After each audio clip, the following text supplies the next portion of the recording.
Fala galera, beleza? Tudo bom? A paz do Senhor Jesus. Bora para nossa terceira aula aí, nossa terceira parte aí, estudando as cartas de Paulo, livro de Romanos. Vamos lá. Terminamos no capítulo 6, né? Do capítulo 6 e agora vamos entrar no capítulo 7. No capítulo 6 a gente falou a respeito do batismo, né? Na verdade, não falamos. Na verdade, ele fala a respeito do batismo. Mas nesse 6, Paulo está explicando o seguinte: se nós somos justificados em Cristo Jesus, automaticamente nós morremos para o pecado e nascemos para Cristo. Fomos ressuscitados em Cristo. No capítulo 5, no final do capítulo 5, ele fala a respeito do primeiro Adão, né? E Cristo como segundo Adão, se como em Adão, né? Entrou o pecado no mundo. Através de Cristo entrou a justiça de Deus no mundo. E no capítulo 6 ele vai responder a seguintes questionamentos que tinha daquele tempo pelos mestres. Então vamos continuar vivendo no pecado, já que onde abundou o pecado, superabundou a graça de Deus, então vamos viver no pecado para que essa graça possa superabundar ainda mais. E Paulo responde: não, de maneira alguma, vocês morreram para o pecado e ressuscitaram em Cristo. Então vocês são nova criatura. E no capítulo 7 ele vai dar uma continuidade, só que nessa continuidade ele vai fazer uma analogia a respeito do casamento, para que a gente possa entender a respeito de como a lei operava em nós e como Cristo opera em nós. Vamos lá, no capítulo 7, verso 1. Não sabeis vós, irmãos, pois que falo aos que sabem a lei, que a lei tem domínio sobre o homem por todo o tempo que vive? Aí ele começa a falar do casamento. Porque a mulher que está sujeita ao marido, enquanto ele viver, está-lhe ligada pela lei. Mas morto o marido, está livre da lei do marido. De sorte que vivendo o marido será chamada adúltera, se for de outro homem. Mas morto o marido, livre está da lei, e assim não será adúltera, se for de outro marido. Assim, meus irmãos, também vós estáis mortos para a lei, pelo corpo de Cristo, para que sejais de outro, daquele que ressuscitou dentre os mortos, a fim de que demos fruto para Deus. Porque quando estávamos na carne, as paixões dos pecados, que são pela lei, operavam em nossos membros, para darem fruto para a morte. Mas agora temos sido libertados da lei, tendo morrido para aquilo em que estávamos retidos, para que sirvamos em novidade de espírito e não na velhice da lei. O que Paulo está falando aqui? A gente precisa entender o seguinte, que ele está utilizando o exemplo de um casamento. De acordo com a lei, a mulher que está casada com o marido, ela jamais pode se casar com outro ou estar com outro. Por quê? Ela se juntando a outro, ela está cometendo um adultério em seu coração, quebrando um princípio, quebrando uma lei, sendo considerada adúltera. Mas aqui ele está, nessa analogia, ele está usando o marido, né, como a lei, e a lei ela é perfeita. A lei, o marido aqui, no estado do marido, é um estado perfeito de moralidade. Por quê? Porque a lei ela é perfeita. A mulher, na analogia, é nós. Ou seja, nós somos imperfeitos, a lei ela é perfeita. E existe um casamento entre nós e a lei. Só que nós jamais conseguimos, né, suprir toda a necessidade da lei. Por quê? Porque nós, a mulher, somos imperfeitos e a lei ela é perfeita. Nós jamais vamos conseguir cumprir com as obrigações dessa lei perfeita, porque nós somos imperfeitos, estamos casados, não podendo pular fora disso, porque pular fora disso estaríamos cometendo um adultério, errado com a lei, com aquilo que foi estabelecido. Mas nós, né, morrendo para isso, morrendo na nossa vida, agora em outra vida, nós podemos nos casar novamente. Por quê? Porque quando nós morremos, nós estamos livres desse pacto, estamos livres dessa aliança. O que Paulo está querendo dizer? Está querendo dizer o seguinte: nós éramos essa mulher que estávamos aliançados a esse casamento, a esse marido que é a lei. Só que quando nós morremos para Cristo, morremos em Cristo, a morte aqui é uma morte carnal para o nascimento espiritual. Agora nós, em espírito, podemos nos casar novamente. E agora nós podemos nos casar com a graça de Cristo. Podemos nos casar com Ele. O que ele está fazendo aqui nessa analogia é completar aquilo que ele estava falando no capítulo 5 e no capítulo 6. Se nós morremos para a velha natureza, morremos para o pecado e nós ressuscitamos, agora nós estamos casados, podemos nos casar com essa nova aliança, a aliança em Cristo Jesus, e podemos cumprir em Cristo a lei que Deus estabeleceu. A lei se cumpriu em Cristo Jesus. Então antes não podíamos, porque a lei era perfeita e nós éramos pecadores e não poderíamos sair desse casamento, não poderíamos sair dessa aliança, né?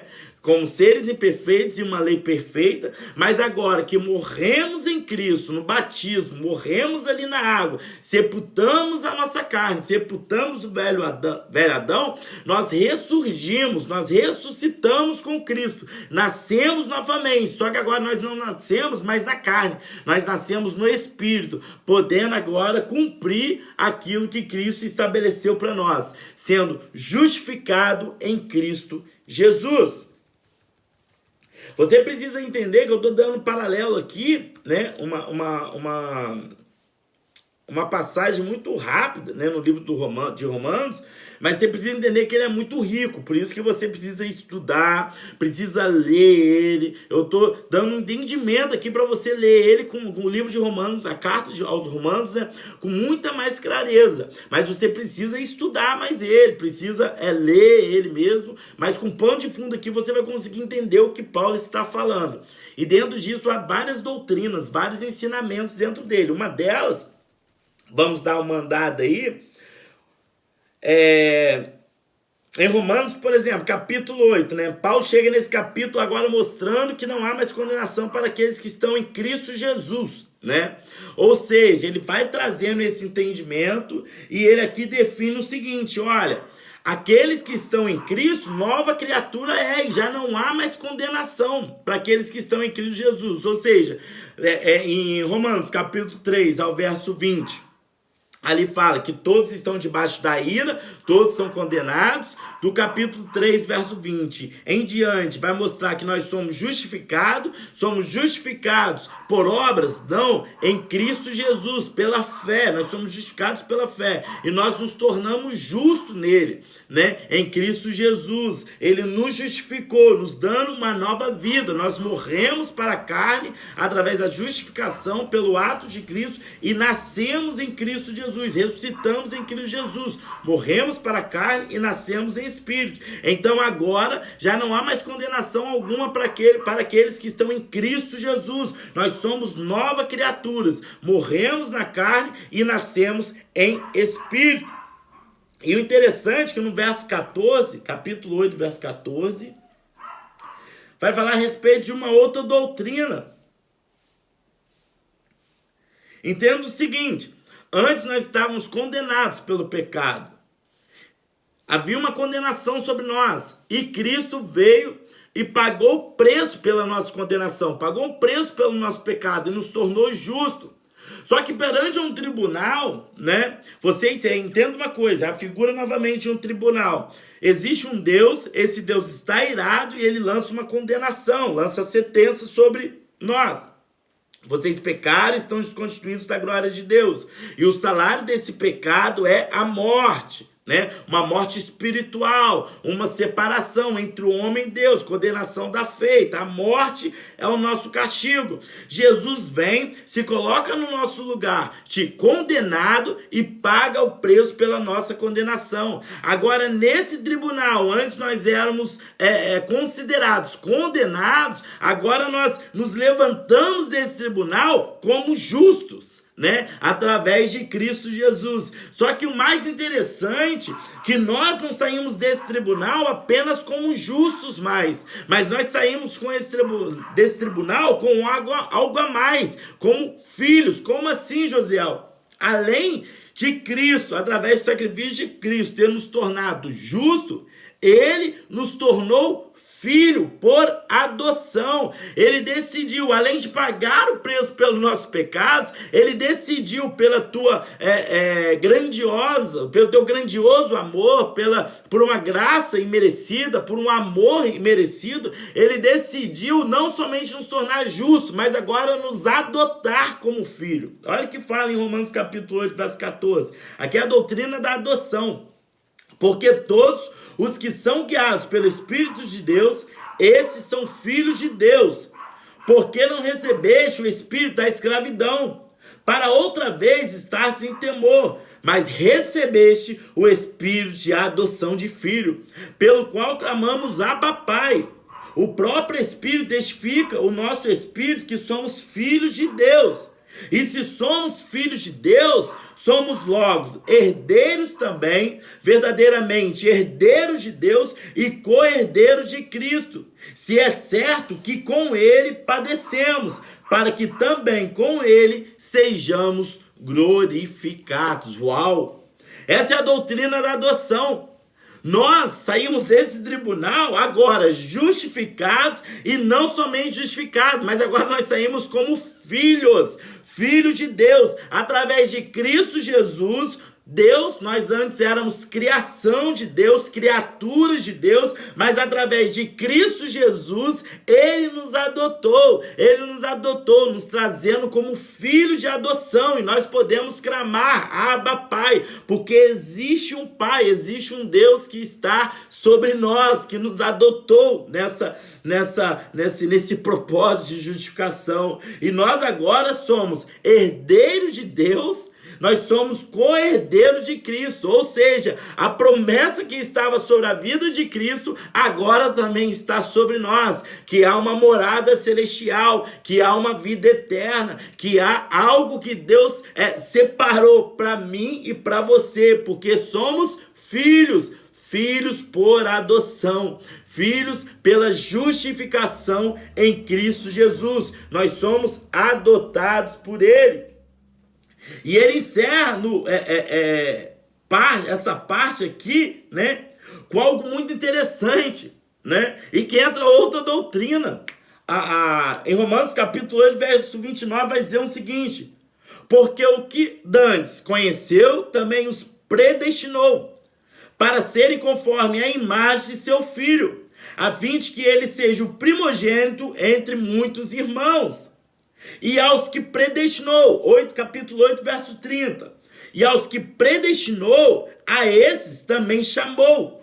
E aos que chamou, a esses também justificou. E aos que justificou, a esses também glorificou. Uau! Temos que entender que o plano da salvação não existe nada do ser humano. O ser humano não entra nessa redenção, não entra nesse plano. Não há nada que nós fazemos, não há nada que nós fizemos, não há nada que nós realizamos nesse plano.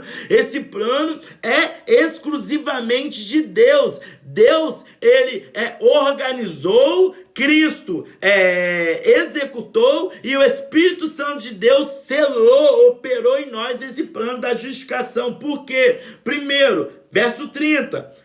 E aos que predestinou, foi ele que escolheu, foi ele que separou. Teoria, né? Doutrina aqui da predestinação. Ele nos predestinou, ele escolheu, ele nos elegeu. A doutrina da eleição. Ele nos elegeu,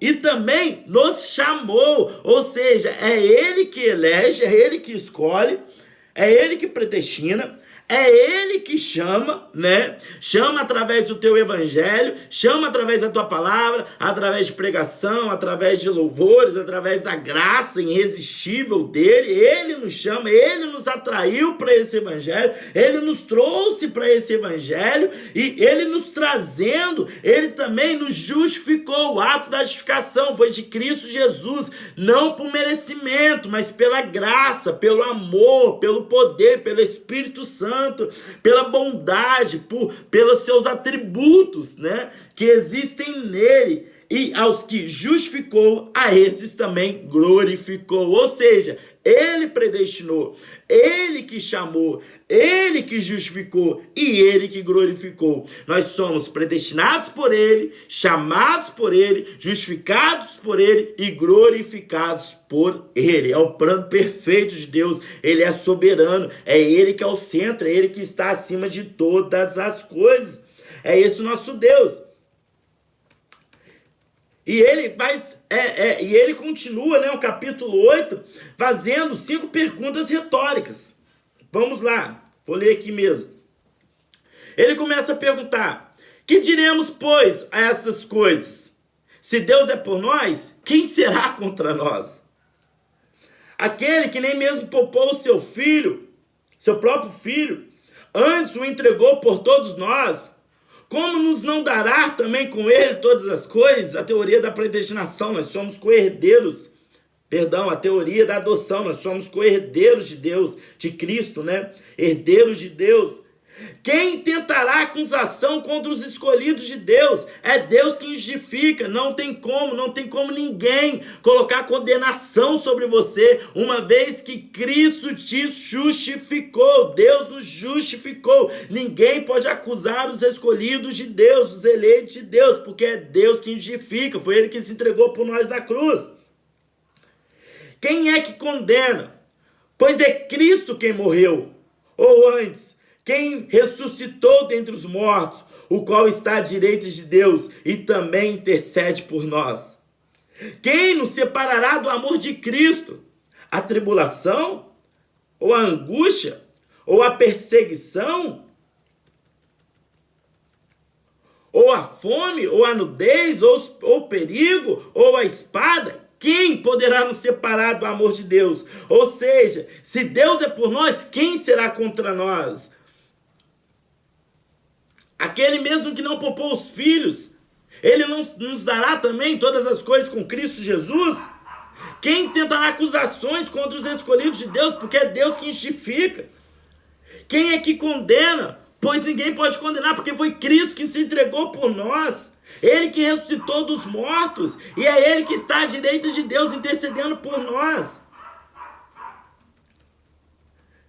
E ele termina falando: quem nos separará do amor de Cristo? Ou seja, nada poderá nos separar do amor de Cristo. Não é a tribulação, a angústia, a perseguição, a fome, a nudez, ou os perigos, ou a espada. Nada pode nos separar do amor de Jesus. Ele termina concluindo no versículo 38 e 39, capítulo 8, versículo 38 e 39.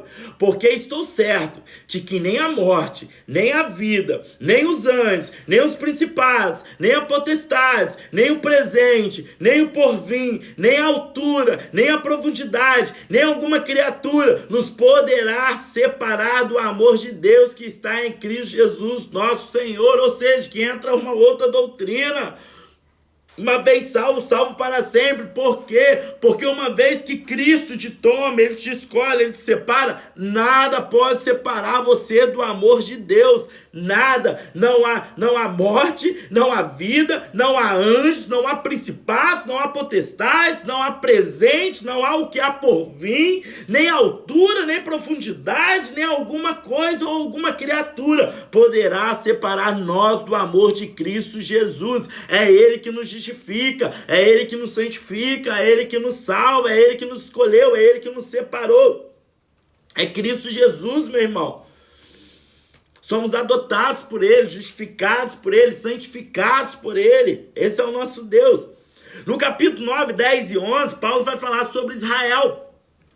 No capítulo 9, ele vai falar a respeito da eleição incondicional de Deus, porque Deus escolhe a Jacó, mas rejeita Esaú. Ele prefere a Jacó, né? Jacó é o escolhido, mas por que ele escolheu? Porque ele quis, porque ele é Deus, porque ele é Senhor, porque ele é soberano. Ele escolheu a Jacó, mas rejeitou a Esaú.